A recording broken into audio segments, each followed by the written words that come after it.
It is one award after another for this Filipino businesswoman working overseas. Karen Remo was named Entrepreneur of the Year in the Gulf Capital SME Awards in 2020 and received the Presidential Award in 2022. The CEO and founder of the New Perspective Media Group tells us more. She's not in Dubai. She joins us now in our Manila studios. Karen, congratulations. Thank you very much. So what does this recognition mean to you? It means a lot because it's not only for me, it's also for the Filipinos and the Philippines as well.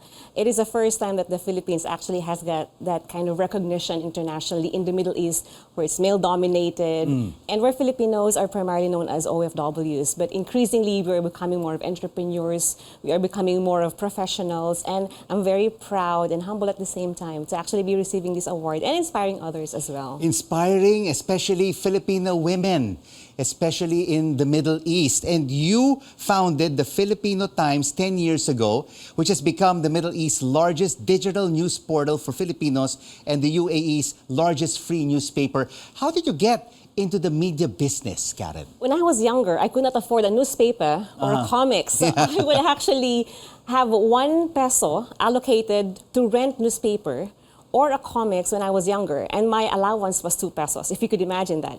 And I would devour all the information. During the time, I told to myself, one day, I will own a newspaper, I will give it away for free, anytime, available anywhere in the world. And so 10 years after, or 20 years after, the Filipino Times was born, and now it's seen by 4 million people, and it's actually seen by 236 countries as per Google Analytics. So it actually started from a desire to actually share information. And what kind of information do you have in the Filipino Times? Is it a combination of Filipino community news in the Middle East and what's happening to Filipinos in other countries and local content here from the country? The Filipino Times is actually a community newspaper, online news, not just for the Middle East, but for all overseas Filipinos and their families at home. That is why it is seen in different parts of the world. So it's a combination of community, national stories, business stories, features, and also features of people like you who are seasoned, and we would like to know how you've become like this. So you also inspire others to become like you. So is Filipino Times like a broadsheet, like the newspaper that you couldn't buy before, or is it now in just the digital platform? We started as a news online site, and then 1 year after, we've launched the newspaper. We have 60,000 for free newspapers every week. Wow. And this is distributed where? Nationwide in the UAE. Wow, that is fantastic. Thanks to our sponsors and advertisers for that. And of course, the bottom line here, Karen, is reliable media content improves the country's branding and opens the door for better trade relations, investment opportunities. Now, the president is in the Middle East promoting the country as an investment destination. Yes, very much so, and we're very, very much part of it. Because from the Filipino Times, we've actually ventured into Investment Summit. We're the organizer of the largest investment summit in the Middle East. So we've been doing it for the last 10 years, and so far we've raised billions of money to the Philippines. And not only for the Riyadh, the Philippine president will also be going to the UAE this coming November for COP28. And investments is actually very much flowing from the Middle East and North Africa to the Philippines because we are offering a lot to the world. In fact, recently with the Halal initiative that was announced recently by DTI, we're actually opening up the Philippines as the halal friendly hub for everyone, especially for the Middle East market. But of course, Karen, when we speak of reliable and balanced media content, as journalists, we have to present the big, the small picture, and also not only the positive, but also the bad news that happens here in the country, in politics, hacking websites, confidential and intelligence funds fiascos. Is this also part of the Filipino Times, presenting both bad and good, balanced and unbiased reporting? Yeah, you cannot be balanced without showing both sides. The rules also in the UAE is unlike what's happening in the Philippines or like in the West, for example.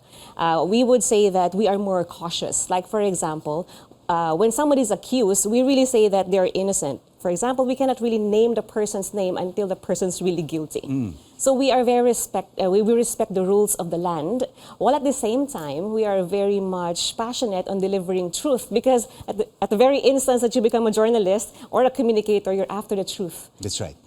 Truth, unbiased, and balanced news. Yes. Day in and day out. All right. We've talked about the news. What about being a successful entrepreneur? What does it take for you to have that formula for success? You know, entrepreneurship is actually very rewarding because you create a platform for everyone else to shine, be it your people, your own people, or your clients or your customers. However, I understand 60% of new businesses fail within the first 3 years. So it's very, very tough. So what I've done, when I was a journalist and then later on as an entrepreneur and then a corporate communications professional, I've interviewed hundreds of successful people to understand how do you become a successful entrepreneur yourself. And So did you fail first before you became a successful entrepreneur? Of course I did. Dramatically and tremendously. There's a lot of failures before you actually get the success. And there are actually 3 things that I've noticed. The first one is, you know, all of these people, all of these successful entrepreneurs, they're really good at least one thing. It's not because they like it, what they're doing, where I'm good in cooking, I'm going to make a restaurant. No, they're really good at what they're doing. And then they create more opportunities and avenues for them to become better. The second is they look for markets and audience and customers who will pay for what they're really good at. Because even if you're good at, if no one's going to pay for it, it's not going to last. And the third thing is that there should be a team to be able to sustain this momentum or this production of goods and services. Otherwise, if there's no cooks, there's no servers, there's no restaurant. So a lot of entrepreneurs fail in this because they become just like, you know, one person doing everything. You overstretch yourself. You have to fail first before you succeed. Just like Robert, our friend from Blade Auto Center. I mean, he was an employee for many, many years and then just decided to become an entrepreneur, which has been a very successful part of his life over the past 2 decades. So where do you get your inspiration in running a business? It actually comes from the customers themselves who become partners and friends.